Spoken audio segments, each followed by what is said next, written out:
ప్రియులారా, మన ప్రభు అయిన యేసుక్రీస్తు నామంలో మీకు శుభోదయం.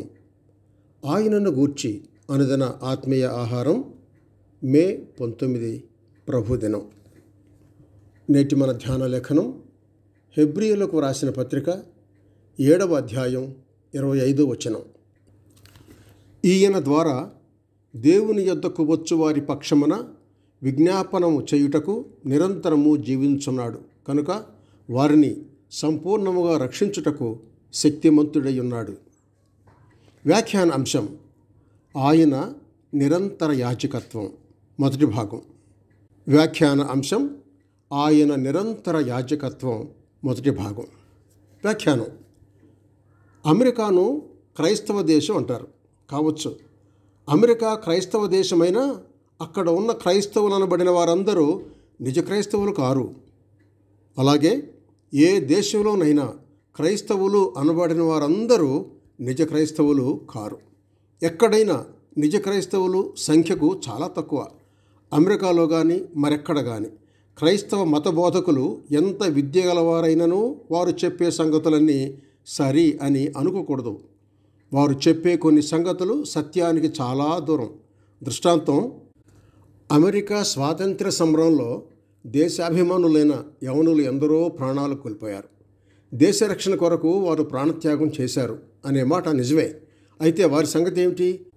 వారు దేశ రక్షణ కొరకు ప్రాణత్యాగం చేశారు కనుక వారు పరలోకానికి పోయారు అన్నారు, కానీ అది సరికాదు. ఆ మాటలు సత్యం కాదు. నశించిన పాపికి జీవమునిచ్చేది, నిత్యమైన మహిమనిచ్చేది ఆయన శ్రేష్టమైన బల్యర్పణమును గూర్చి, అనగా మన పాపముల నిమిత్తము ప్రాణం పెట్టిన దేవుని గొర్రెపిల్ల అనబడిన మన ప్రభు అయిన యేసుక్రీస్తు బల్యర్పణమును గూర్చి వారొక్క మాట అయినను చెప్పలేదు. వీర కార్యములు కానీ దేశ ప్రజల కొరకు పొందిన భయంకరమైన శ్రమలు కానీ ఒక పాపిని మార్చజాలం. క్షమాపణ, పవిత్రత, పుత్ర స్వీకారం ఎంత మాత్రం కలుగజేయనారు. ఒక ప్రశ్నకు పేరు పొందిన బోధకుని జవాబు, తమ దేశం కొరకు పోరాడి ప్రాణాలు పెట్టిన వారు పరలోకంలో ఏం చేస్తున్నారు అని అంటే, ఆయన అన్నమాట, ఇక్కడనున్న మన కొరకు వారు ప్రార్థన చేస్తున్నారు అని. ఇది కేవలం తప్పు. ఎందుకనగా ఆ మాటలు మంచిగా ఉన్నట్లున్నవి, కానీ చనిపోయిన వారు పరలోకంలో మన కొరకు విజ్ఞాపనం చేస్తున్నారు అని దేవుని వాక్యంలో ఎక్కడుంది?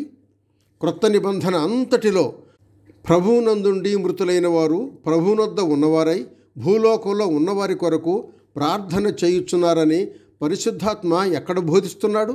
అంతేకాదు, చనిపోయిన వారి కొరకు మనం ప్రార్థన చేయాలని లేఖనాల్లో ఒక్క వచనమైనా లేదు, ఒక్క మాట కూడా లేదు. చనిపోయిన వారు బ్రతికి ఉన్న వారి కోసం ప్రార్థన చేయుచున్నారు అనే నమ్మకానికి, బ్రతికి ఉన్న మనం చనిపోయిన వారి కొరకు ప్రార్థన చేయాలి అనే నమ్మకానికి వాక్యాధారం ఏ మాత్రమును లేదు, లేనే లేదు. మన ప్రభు అయిన యేసుక్రీస్తు తల్లి అయిన మరియ ఎంత ధన్యురాలైనను ఆమె ప్రార్థనలో మనకు అవసరం లేదు.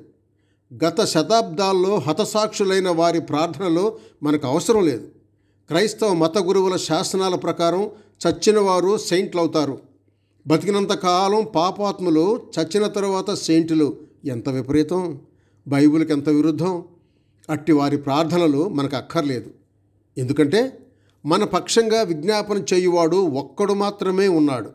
ఆయన మాత్రమే మనకు చాలినవాడు, సరిపోయినవాడు, ఆ పనికి సంపూర్ణంగా పాత్రుడు. ఆయన నిరంతరము జీవించుచున్నవాడు. ఆయన మనలను ఎన్నడను విడువనివాడు. ఆయన ఏ లోపము లేనివాడు. ఆయన సర్వజ్ఞుడు, సర్వశక్తిమంతుడు. ఆయన మన ప్రభు అయిన యేసుక్రీస్తు. ఘనత, మహిమ ప్రత్యేకంగా ఆయనకు మాత్రమే చెందును. ఆయన తప్ప మరొక యాజకుడు లేడు. ఆయనే మన ప్రధాన యాజకుడు. ఆయన మన పక్షమున విజ్ఞాపన చేస్తున్నాడు. ఆయన మనకుండగా మరొకడు మన కొరకు విజ్ఞాపన చేయాల్సిన అవసరం మనకు లేదు. క్రీస్తు ప్రధాన యాజకత్వం అనే శ్రేష్టమైన సత్యం హెబ్రీయుల పత్రికలో విశేషంగా వివరింపబడింది. లేవీయుల శాసనాల సముదాయంలోని దేవుడు అనుగ్రహించిన బల్యర్పణములు, యాజకులు ఛాయారూపములు మాత్రమే. ఆ అర్పణలు, ఆ యాజకులు, వారి సేవ అనే వాటికి మన ప్రభు అయిన క్రీస్తు సమాప్తి అయ్యున్నాడు అని వారు గ్రహించనే లేదు, అనగా హెబ్రీయులు గ్రహించనే లేదు. రెండవ భాగం వచ్చే వారం.